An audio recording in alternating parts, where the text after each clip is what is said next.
కోతుల బెడదతో ఏటా కోట్ల విలువైన పంటలకు నష్టం జరుగుతోందని ఆవేదన చెందుతున్నారు రైతులు. కోతులకు భయపడి రైతులు కొన్ని పంటలు వేయడం మానేశారు. ముఖ్యంగా వేరుశెనగ, మొక్కజొన్నతో పాటు కొన్ని చోట్ల వరి పంటలు కూడా వేయటం లేదు. పండ్ల తోటలు, కూరగాయల పంటల జోలికి వెళ్లాలంటే రైతులు భయపడుతున్నారు. పంట పూర్తిగా కోతకు రాకముందే కోతుల మందలు నాశనం చేస్తున్నాయి. కోతుల బెడదపై మరిన్ని వివరాలు కథీర్ అందిస్తారు. కోతుల బెడద వల్ల అనేక చోట్ల పంటలు నాశనం అవుతూ ఉన్నాయి. దాని కారణంగా అనేక చోట్ల పంటలను ఆల్టర్నేట్ విధానంలో పండించుకోవాల్సిన పరిస్థితి కనిపిస్తూ ఉంది.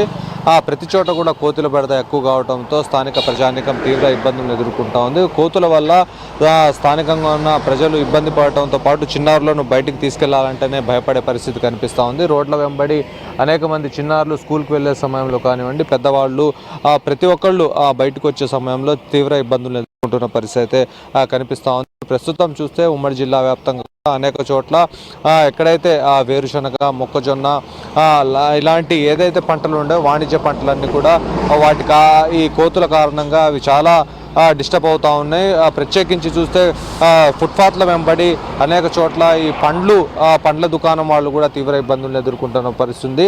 ఎక్కడైనా నిలబడాలి అంటే కూడా ఈరోజు కోతుల బెడద వల్ల చాలా ఇబ్బందులను ఎదుర్కొంటున్నారు. ప్రస్తుతం ఉమ్మడి జిల్లా వ్యాప్తంగా కూడా కోతులకు సంబంధించి అనేక చోట్ల దీన్ని కట్టడి చేస్తామని చెప్పిన అధికారులు ఆ పరిస్థితి ఎక్కడ కూడా కాని రావడం లేదు. ప్రస్తుతం జిల్లా వ్యాప్తంగా కోతులకు సంబంధించిన కోతులను పట్టుకునే టీమ్స్ ఎక్కడ కాని రాకపోవడంతో ప్రజల్లో ఆందోళన వ్యక్తం అవుతూ ఉంది.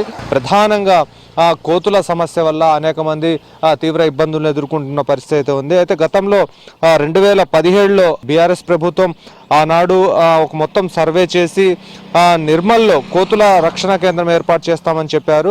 అయితే వాటిని పుట్టుకను నియంత్రిస్తున్నామని ప్రకటించారు. అయితే కానీ కేంద్రం ఇప్పుడు పనిచేయడం లేదు. దాదాపుగా 2.5 కోట్లు వ్యయం చేసి కోతులను పట్టుకొని వాటికి పిల్లలు పుట్టకుండా స్టెరిలైజ్ చేస్తున్నామని నిజామాబాద్, కరీంనగర్, మెదక్, నిర్మల్, నల్గొండ, మహబూబ్ నగర్ జిల్లాల్లో ల్యాబ్స్ ఏర్పాటు చేస్తామని ఆనాటి అటవీ శాఖ మంత్రి తెలిపారు. అయితే దానికి సంబంధించి కోతులను అడవుల్లోకి పంపడానికి పండ్ల చెట్లను నాటుతామని చెప్పారు. కానీ దాని తర్వాత వీటి బాధను తగ్గిస్తామని చెప్పేసి 2017 నవంబర్లో ప్రభుత్వం ప్రణాళిక రూపొందించింది. కానీ అది ఇంతవరకు ఆచరణ కాలేదు. దాదాపుగా కోతులతో తీవ్ర ఇబ్బందులను అయితే ఎదుర్కొంటున్న పరిస్థితి. అయితే ఒక సర్వేలో 50% కోతులకు జబ్బులు ఉన్నాయని చెప్పేసి అవి గ్రామాల్లో, పట్టణాల్లో తిరగడం ద్వారా జబ్బులు మనుషులకు కూడా వ్యాపిస్తున్నాయని కూడా తెలిసింది. అయితే ఇంత జరుగుతున్నా నాటి రాష్ట్ర ప్రభుత్వం ఏమాత్రం పట్టించుకోలేదు. అయితే ప్రస్తుతం ఈ కోతుల బెడదను ఉద్దేశించి ఈ ప్రభుత్వం ఏదైనా ఒకటి చేయాలని చెప్పేసి ప్రజలు సూచిస్తున్న పరిస్థితి కనిపిస్తూ ఉంది. ప్రస్తుతం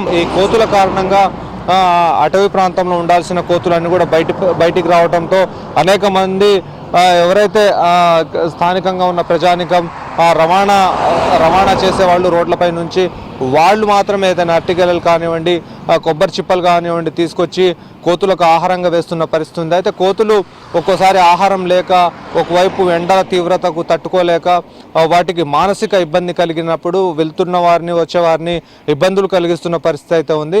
ఏదేమైనా కానీ కోతులను కట్టడి చేయాలని చెప్పేసి స్థానికంగా ఉన్న ప్రజానికం కోరుతా ఉంది. వీడియో జర్నలిస్ట్ హర్షత్తో కదీర్, V6 న్యూస్, ఖమ్మం.